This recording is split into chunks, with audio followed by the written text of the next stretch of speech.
Hi friends, அஸ்ஸலாமு அலைக்கும். இன்றைக்கி நம்ம ஹெல்த்தியான ஒரு சத்து மாவு எப்படி அரைக்கணும் தான் பார்க்க போகிறோம்.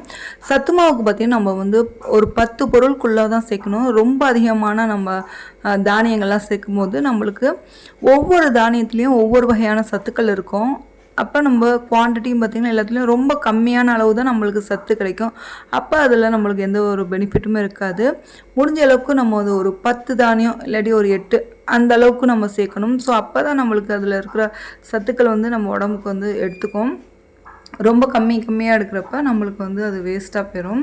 ஸோ நான் என்னென்னலாம் எடுத்திருக்கேன்னு பார்த்திங்கன்னா, கம்பு, கேழ்வரகு, உளுந்து, அப்புறம் மக்காச்சோளம், சிகப்பு அரிசி எடுத்துருக்கிறேன். நம்ம கவுனி அரிசி, மூங்கல் அரிசி, இந்த மாதிரி நம்ம ஹெல்த்தியான எந்த ஒரு அரிசி வேணாலும் எடுத்துக்கலாம். கோதுமை, நடக்கல்ல, அப்புறம் பொட்டுக்கல்ல, அதுக்கப்புறம் பச்சைப்பயிறு எடுத்துருக்கிறேன்.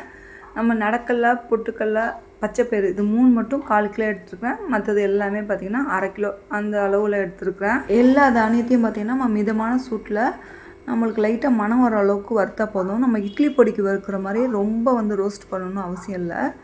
மணம் வந்தால் போதும். ஸோ அந்தளவுக்கு வறுத்து எடுத்துக்கலாம். இது கூட நம்ம பாதாம், முந்திரி, ஏலக்காய் வந்து சேர்த்துக்கலாம்.